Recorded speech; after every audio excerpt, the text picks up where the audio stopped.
আজকে আমরা যে টপিকটা পড়বো সেটা হচ্ছে মেটালস অ্যান্ড নন মেটালস।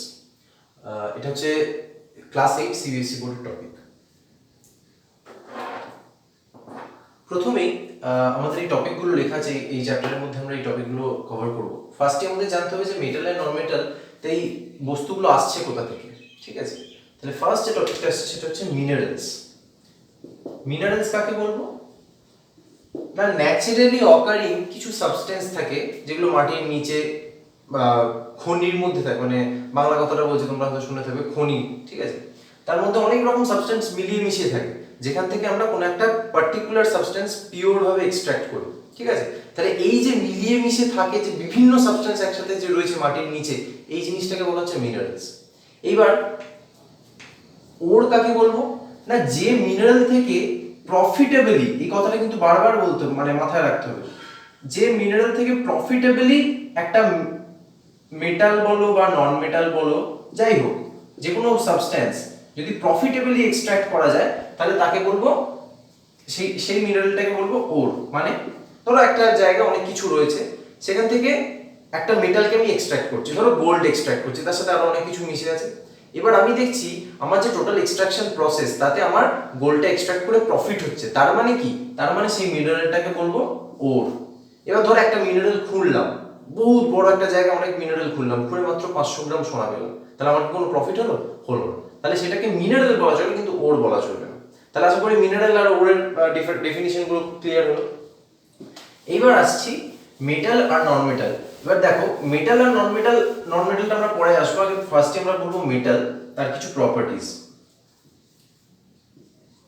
সাধারণত আমরা রোজকার জীবনে যা ব্যবহার করে থাকি, ধরো এই যে গ্রিল, জানলার গ্রিল বলো বা আমাদের ইউটেনসিলস বলো, বিভিন্ন জিনিস, লোহা, চামচ তৈরি হয় স্টিলের, কাঁসার, বা আমাদের যে অর্নামেন্ট সোনা রূপো ইত্যাদি, চতুর্দিকে মেটালের ছড়াছড়ি, বিভিন্ন মেশিন পত্র সব লোহা দিয়ে তৈরি। তাহলে এই মেটালস গুলোর কিছু বেসিক প্রপার্টি আছে, কিছু সাধারণ ধর্ম আছে।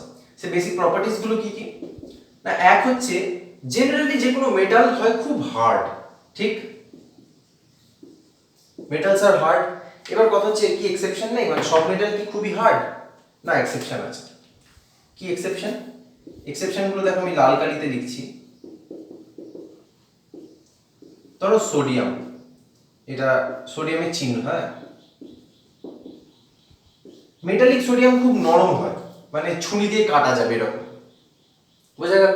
আচ্ছা, আরেকটা হচ্ছে মেটালস আর জেনারেলি ইন সলিড স্টেট, এরা সবসময় সলিড স্টেটে থাকে জেনারেলি। এক্সেপশন আছে, মার্কারি, পারদ, যেটা আমাদের থার্মোমিটার বা ব্যারোমিটারে ইউজ করা হয়, সেটাও কিন্তু মেটাল, বাট ওটা লিকুইড স্টেটে থাকে। তাহলে এর এক্সেপশন কি হচ্ছে? Mercury.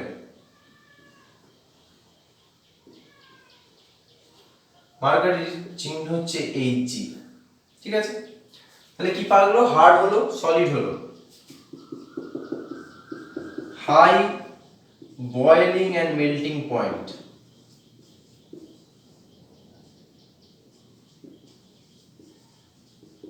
Boiling and melting point বলতে যে টেম্পারেচারে নিয়ে গেলে একটা মেটাল ফুটতে আরম্ভ, মানে বয়েল করতে আরম্ভ করে, ঠিক আছে? সেটা হচ্ছে মেল্টিং পয়েন্টের উপরে। ধর একটা সলিড মেটাল, সেটাকে আমি খুব গরম করলাম, লোহা গলানো বলে শুনবে, ঠিক আছে? এবার গলে গেল, সেটা হচ্ছে তার মেল্টিং পয়েন্ট। এবার তারপর সেটা যখন ফুটতে আরম্ভ করবে, টকবক করবে, এবং তারপর এরপরে যদি আরো বৃদ্ধি, সেটা আবার গ্যাসিয়াস স্টেটে চলে যাবে, সেটা হচ্ছে তার বয়েলিং পয়েন্ট। মেটালের বয়েলিং পয়েন্ট আর মেল্টিং পয়েন্ট হয় খুব হাই। এক্সেপশন আছে ক্যালসিয়াম, গ্যালিয়াম।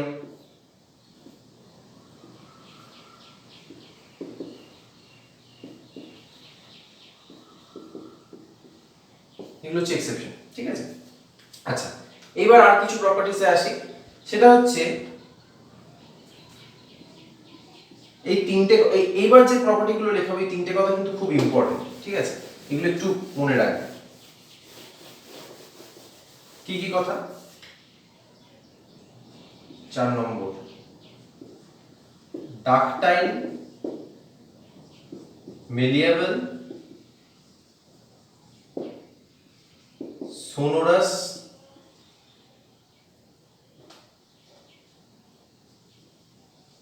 আর এটা হচ্ছে লাস্টারাস।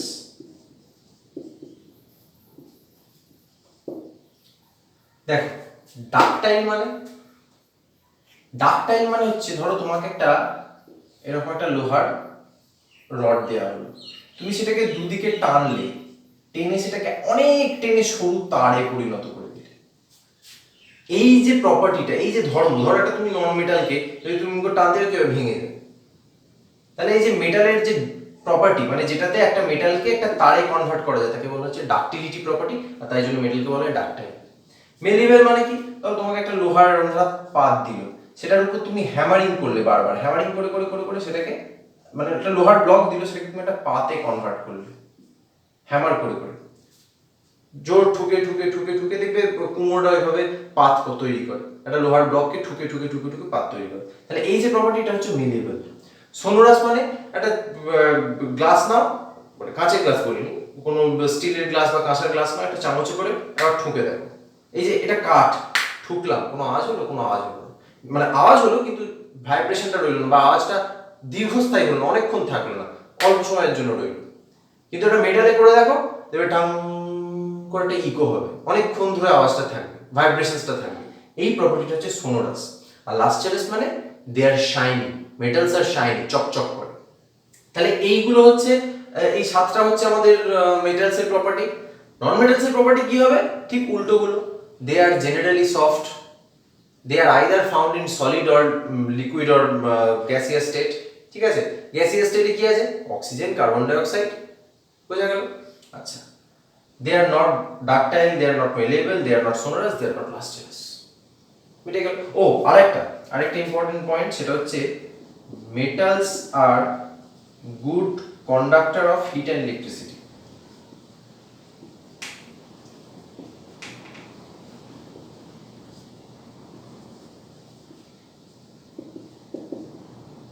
বোঝা গেল? মেটালস আর good conductor of heat and electricity, তাই তো? খুব ভালো তারা, এই যে কড়াই হয় বা যে কোনো রান্নার জিনিসপত্র, সেগুলো কি নন মেটালের তৈরি? সব মেটালের তৈরি। কেন? তাতে হিটটা তাড়াতাড়ি ভালোভাবে যায়। এই যে তার, আমাদের যে হাউস ওয়ারিং এর তারগুলো, সেগুলো কি দিয়ে তৈরি হয়? কপার ওয়্যার দিয়ে। কেন? না, তাতে ইলেকট্রিসিটিটা খুব ভালো তাড়াতাড়ি পাস করবে। তাহলে মেটালস আর good conductor of heat and electricity. এবার ইয়েতে লিখবে, নন মেটালসের ক্ষেত্রে এগুলো সব নো, দে আর নট, এই দে আর নট, এই লাস্ট লিখবে they are not good conductor of heat and electricity. তবে নন মেটালের ক্ষেত্রে একটা এক্সেপশন আছে, সেটা কি বলি, সেটা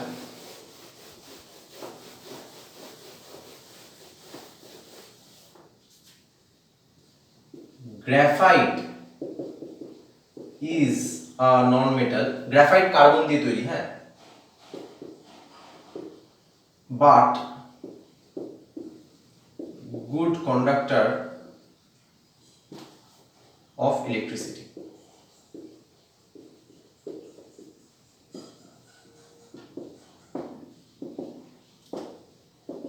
এটা হচ্ছে এক্সেপশন, নন মেটালের এক্সেপশন। ঠিক আছে। আবার diamond is also a carbon compound, ওটাও কার্বন দিয়ে তৈরি, সেটাও নন metal but good conductor of hit. ঠিক আছে, এগুলো হচ্ছে এক্সেপশন।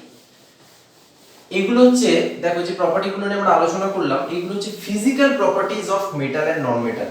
ঠিক আছে, তোমাদের এটা নিয়ে কিন্তু ডিফারেন্স লিখতে দেয়।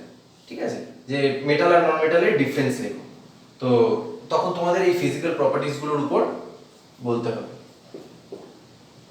এরপর আমরা যেটা আসবো সেটা হচ্ছে কেমিক্যাল প্রপার্টিজ অফ মেটাল। কিসে আসবো?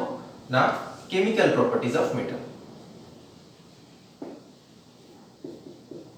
দেখো এই জায়গাটা কিন্তু একটু ভজঘট, আসলে এর মধ্যে অনেকগুলো কেমিক্যাল রিঅ্যাকশনস আছে, এগুলো একটু মনে রাখতে হবে, এগুলো তোমাদের বারবার পড়তে হবে, পড়ে একটু মনে রাখতে হবে। ঠিক আছে, তা তোমাদের আমি কিছু কেমন কেমিক্যাল রিঅ্যাকশনস বলে দিচ্ছি, সেগুলো তোমরা একটু একটু করে নোট ডাউন করার চেষ্টা করবে এবং আস্তে আস্তে সেগুলো প্র্যাকটিস করবে বারবার।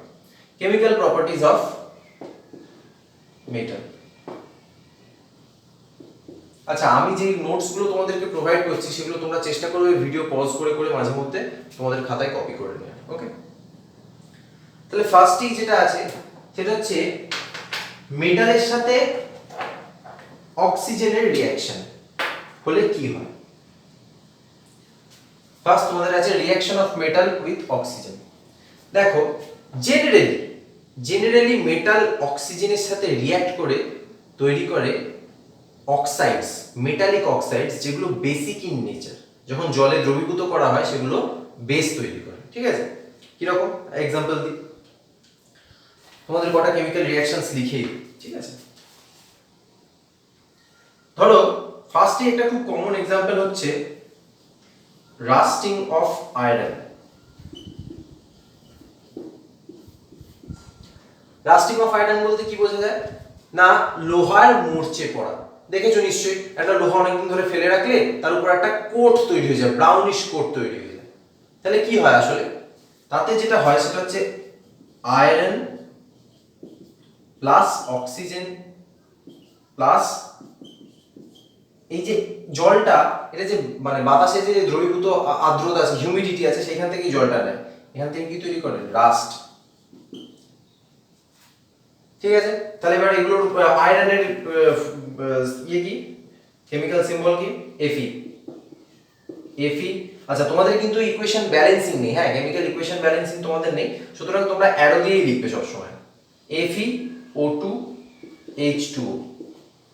ঠিক আছে, এবার এটা কি হয়, এটা তৈরি হয় Fe2O3, তার সাথে থাকে H2। এবার আমি একটুখানি ব্যালেন্স করে দিচ্ছি, 2Fe2O3 এদিকে হচ্ছে 4, 3 দুগুণে 6, 6 3H2,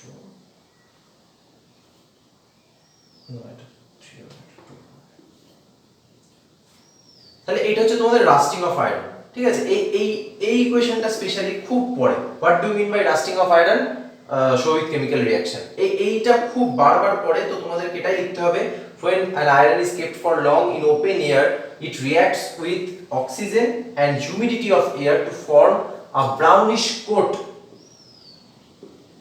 around itself which is known as rust, বলে এই কেমিক্যাল রিঅ্যাকশনটা তোমাদেরকে লিখে দিতে হবে।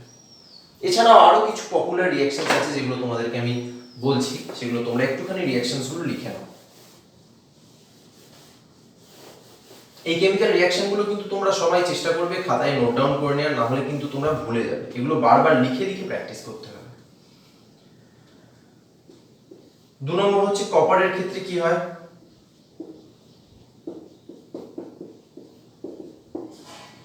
কপার কিন্তু শুধুমাত্র অক্সিজেন বা বাতাসের দ্রবীভূত আর্দ্রতার সাথে নয়, তার সাথে কার্বন ডাই অক্সাইডের সাথেও রিঅ্যাক্ট করে। হ্যাঁ, রিঅ্যাক্ট করে কি তৈরি করে, কপার হাইড্রোক্সাইড আর কপার কার্বনেট CuCO3, এই দুটো জিনিস তৈরি করে। আচ্ছা দেখবে রূপোর যে জিনিসপত্র, বাসনপত্র বলো বা রূপোর গয়না বলো, ঠিক আছে, অনেকদিন রাখার পর দেখবে একটা কালো আস্তরণ পড়ে যায়। ঠিক আছে, সেটা কি বলতো, বাতাসের মধ্যে যে হাইড্রোজেন সালফাইড থাকে না, সেই হাইড্রোজেন সালফাইডের সাথে রিঅ্যাক্ট করে ওই রূপোর উপর একটা কালো আস্তরণ তৈরি করে ফেলে। ঠিক আছে, রূপোর চিহ্ন হচ্ছে Ag আর্জেন্টাম, ঠিক আছে, সোনার চিহ্ন হচ্ছে Au অরিয়াম।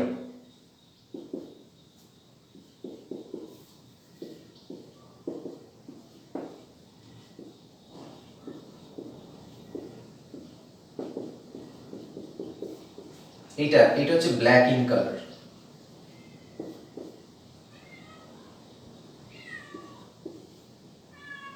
আরেকটা ব্ল্যাক অক্সাইড তৈরি হয়, সেটা হচ্ছে কপারকে যখন আমরা ডাইরেক্ট অক্সিজেনে পোড়াই, ঠিক আছে, when copper is burned in presence of oxygen cupric oxide তৈরি হয়। ঠিক আছে, এই কিউপ্রিক অক্সাইড হচ্ছে ব্ল্যাক কালার অক্সাইড।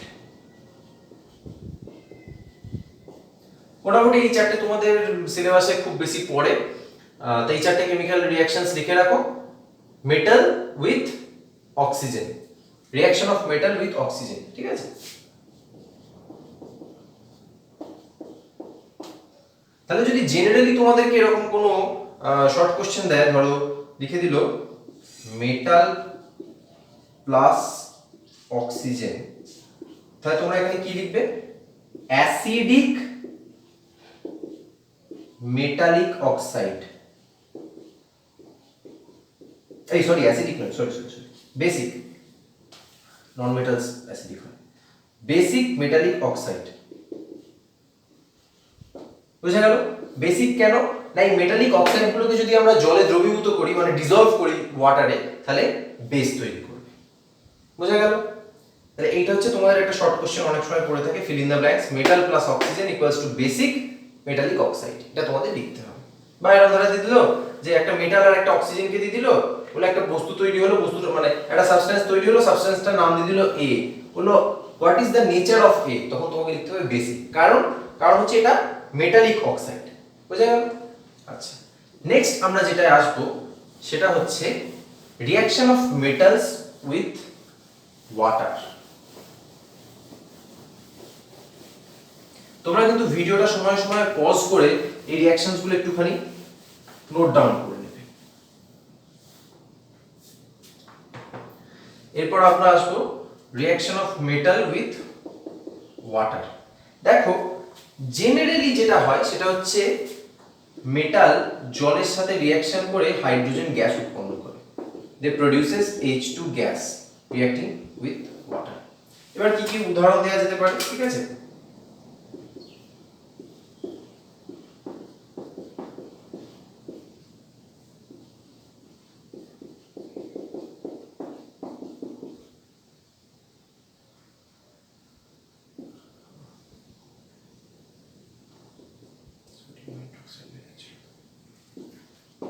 দেখো এই যে সোডিয়ামটা, এটা হচ্ছে মেটালিক সোডিয়াম, যেটা তোমাদের একটু আগে বলছিলাম খুব সফট হয়, ছুরি করে কাটা যায়, ঠিক আছে? এই মেটালিক সোডিয়াম কিন্তু যখন জলে দেওয়া হয় খুব ভিগোরাসলি রিঅ্যাক্ট করে। মানে ধরো এই হাফ গিট যে মেটালিক সোডিয়াম, সেইটুকু যদি তুমি এক বাটি জলে দেবে, বড় বাটির এক বাটি জলে দেবে, টবক টবক করে ফুটতে আরম্ভ করেছে। যদি বেশি হয়ে যায় পরিমাণটা, আগুন ধরে যাবে, ঠিক আছে? আর এক্সেসিভ হিট তৈরি হয়, এক্সোথার্মিক রিঅ্যাকশন, প্রচন্ড হিট তৈরি হয়। এটা খুব ভিগোরাস একটা রিঅ্যাকশন হয়। মেটালিক সোডিয়াম যখন জলে দেওয়া হয় কি তৈরি হয়? সোডিয়াম অক্সাইড আর এই সোডিয়াম হাইড্রোক্সাইড, আর ওদিকে তৈরি হয় হাইড্রোজেন গ্যাস, আর প্রচন্ড হিট উৎপন্ন হয়। এটাকে আমরা কি বলবো? এক্সোথার্মিক রিঅ্যাকশন, মানে যেখানে হিট প্রডিউস হয়। আর এই রিঅ্যাকশনটা হয় ভেরি ফাস্ট।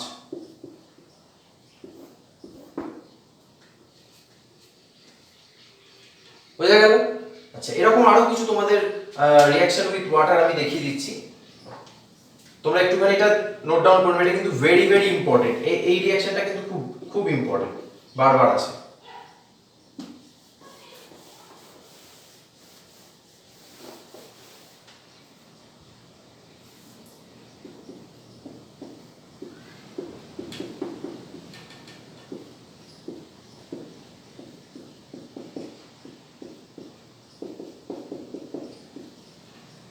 আগের রিঅ্যাকশনটা ছিল ভেরি ফাস্ট, এটা মোটামুটি ফাস্ট।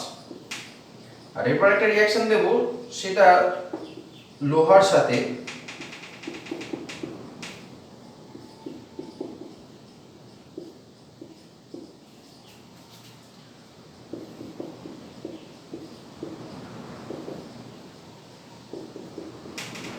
এই রিঅ্যাকশনটা কিন্তু স্লো।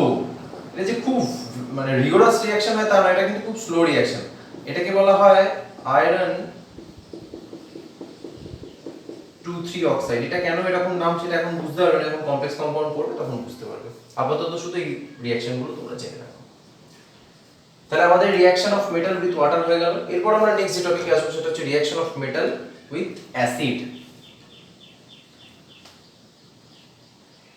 জেনারেলি মেটালস অ্যাসিডের সাথে রিঅ্যাক্ট করেও কিন্তু তৈরি করে হাইড্রোজেন গ্যাস।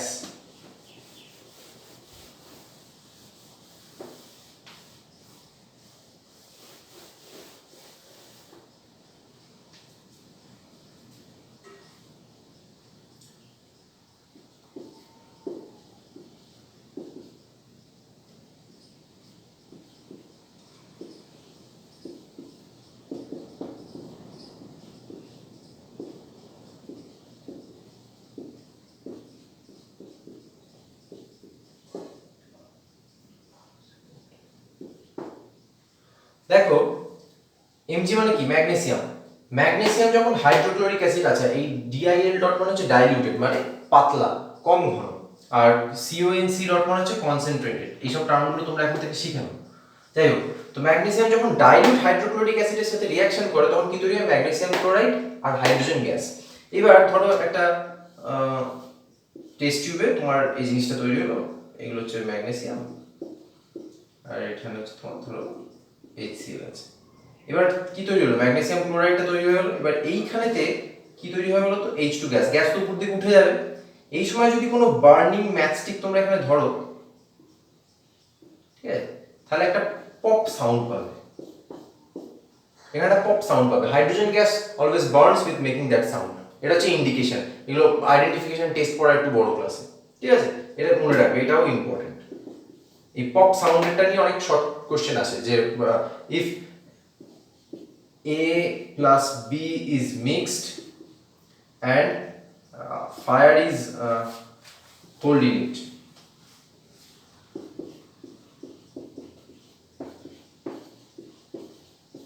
আইডেন্টিফাই AB, কি করবে? ম্যাগনেসিয়াম আর হাইড্রোক্লোরিক অ্যাসিড। বোঝা গেল?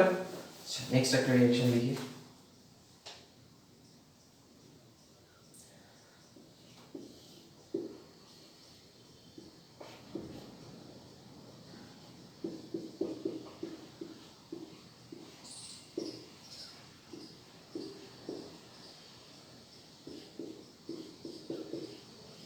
দেখো এই কপার আবার একটু বিচিত্র ধর্মী, হ্যাঁ, এক্সেপশনাল এলিমেন্ট একটা, ওর অনেক কিছু এক্সেপশনাল প্রপার্টিজ আছে।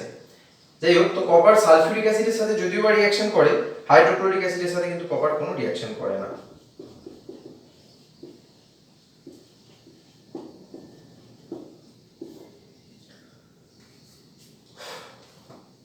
আমাদের কি হয়ে গেল? মেটাল উইথ অ্যাসিড হয়ে গেল। এবার মেটাল উইথ বেসেস।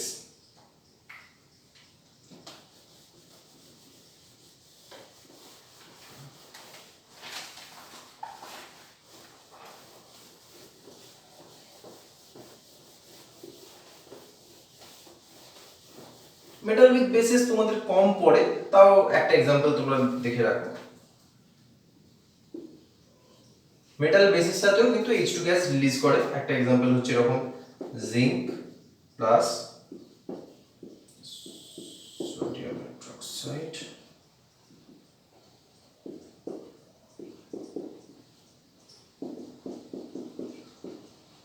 এরকম একটা এক্সাম্পল তোমরা দেখে রাখতে পারো। তাহলে আমাদের কেমিক্যাল প্রপার্টিজ অফ মেটাল অবধি কমপ্লিট হয়ে গেল।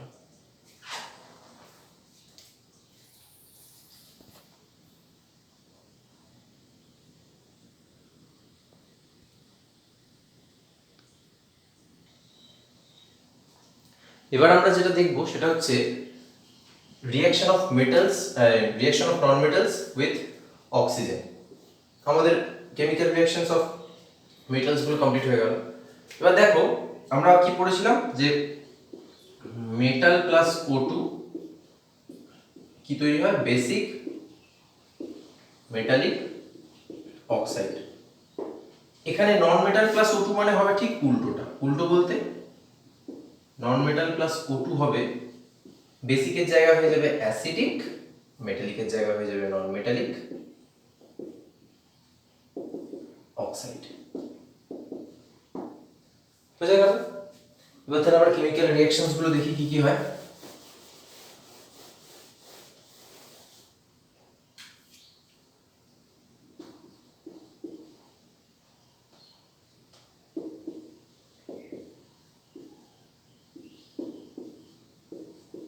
আগেরটা ছিল বেসিক, তাহলে এটা হবে অ্যাসিডিক। আগেরটা ছিল মেটালিক, তার মানে এটা হবে নন মেটালিক। আর অক্সাইড যেমন থাকছে অক্সিজেনের জন্য। দেখো sulphur plus oxygen, sulphur dioxide. এবার এই সালফার ডাইঅক্সাইড যখন জলের সাথে মেশানো হচ্ছে, মানে কেন অ্যাসিডিক সেটা, এটা নেচারটা হচ্ছে অ্যাসিডিক। কেন অ্যাসিডিক? দেখো যখন জলের সাথে মেশানো হচ্ছে তৈরি হচ্ছে কি? Sulphurous acid.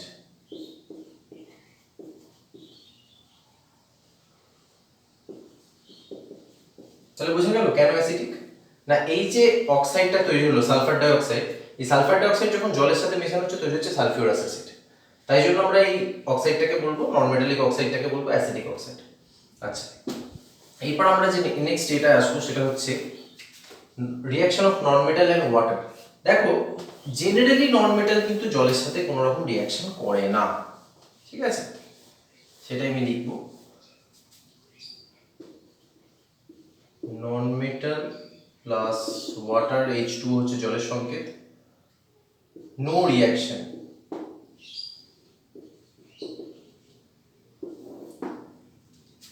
কিন্তু এখানে একটা কথা বলার আছে, কিছু কিছু খুব রিঅ্যাক্টিভ নন মেটাল, যেমন হচ্ছে ফসফরাস। ফসফরাস জানবে যদি ওপেন এয়ারে রেখে দেওয়া হয় না রিঅ্যাক্টিভ ফসফরাস, তাহলে বাতাসের যে অক্সিজেন আছে তার সাথে রিঅ্যাকশন করে সঙ্গে সঙ্গে আগুন ধরে যাবে, সঙ্গে সঙ্গে আগুন ধরে যাবে। ঠিক আছে, তা এইরকম রিঅ্যাক্টিভ কিছু নন মেটালকে স্টোর করা হয় জলের মধ্যে, তাহলে সেটা লিখে রাখি, সাম reactive non-metals like phosphorus are stored in water to break the contact with oxygen in air. বুঝা গেল? আচ্ছা, তাহলে আমাদের নন মেটাল আর জলের রিঅ্যাকশন হয়ে গেল, নন মেটাল আর অ্যাসিডের, নন মেটাল আর অ্যাসিডেরও কোনো রিঅ্যাকশন হয় না।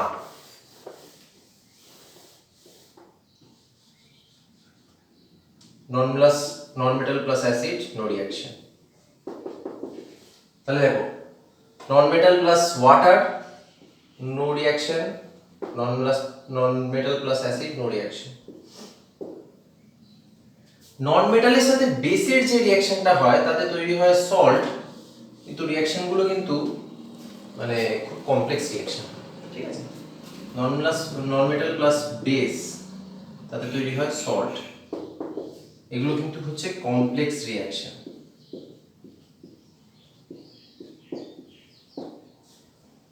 একটা উদাহরণ দিই,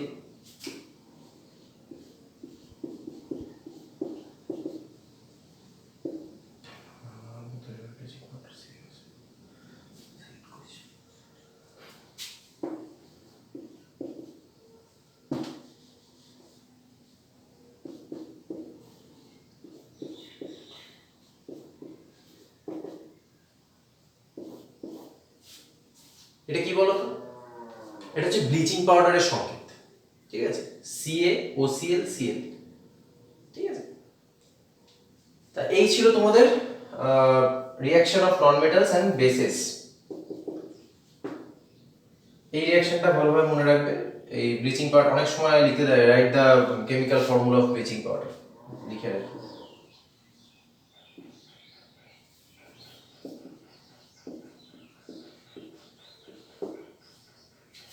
ঠিক আছে, এরপর আমাদের যে টপিকটা আসবে সেটা হচ্ছে ডিসপ্লেসমেন্ট রিঅ্যাকশন। ডিসপ্লেসমেন্ট রিঅ্যাকশন বলার আগে তোমাদেরকে আমি একটা জিনিস বলি, সেটা হচ্ছে রিঅ্যাক্টিভিটি সিরিজ। রিঅ্যাক্টিভিটি সিরিজটা তোমরা লিখে নিতে পারো, এটা পরবর্তী সময়েও তোমাদের কিন্তু অনেক কাজে আসবে।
দেখো এই যে সিরিজটা লিখলাম, এই সিরিজটাকে বলা হয় রিঅ্যাক্টিভিটি সিরিজ।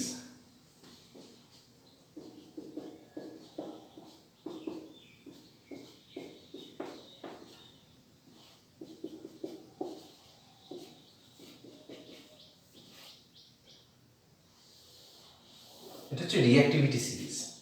এই রিঅ্যাক্টিভিটি সিরিজের গুরুত্বটা কোথায়? না, এই রিঅ্যাক্টিভিটি সিরিজে যত তুমি উপরের দিকে যাবে তত হচ্ছে মোর রিঅ্যাক্টিভ, যত নিচের দিকে যাবে তত হচ্ছে লেস রিঅ্যাক্টিভ। কি কি? Potassium, sodium, calcium, magnesium, aluminium, carbon, zinc, iron, tin, lead, hydrogen, copper, silver, gold, platinum. ঠিক আছে, এইবার আমরা আসছি ডিসপ্লেসমেন্ট রিঅ্যাকশন। ডিসপ্লেসমেন্ট কথাটার মানে কি?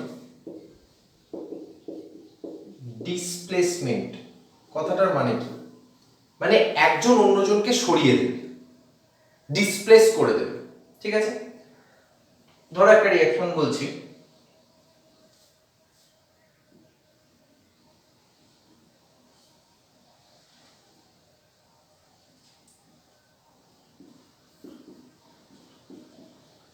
Copper sulphate plus zinc. দেখো এই রিঅ্যাক্টিভিটি সিরিজে কপার আছে তলায়, জিঙ্ক আছে উপরে। তার মানে কি? Zinc is more reactive than copper. ঠিক, জিঙ্ক আছে উপরে, কপার আছে নিচে, তার মানে কি? Zinc is more reactive than copper. তাহলে কি করবে?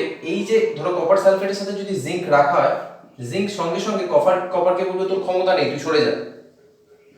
জিঙ্ক ধরে নেবে সালফেটকে, কপারকে করে দেবে আলাদা। এই যে রিঅ্যাকশনটা, এই রিঅ্যাকশনটাকে বলা হচ্ছে ডিসপ্লেসমেন্ট রিঅ্যাকশন, বা এই ধরনের যে রিঅ্যাকশন তাকে বলা হচ্ছে ডিসপ্লেসমেন্ট রিঅ্যাকশন। আর কি एग्जांपल দেওয়া যায়?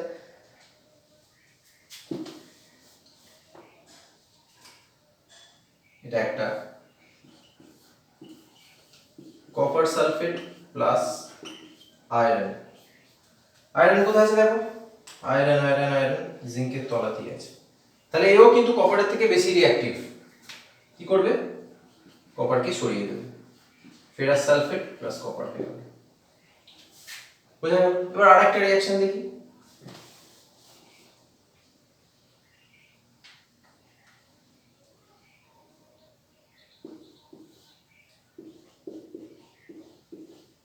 Zinc sulphate plus ferrous.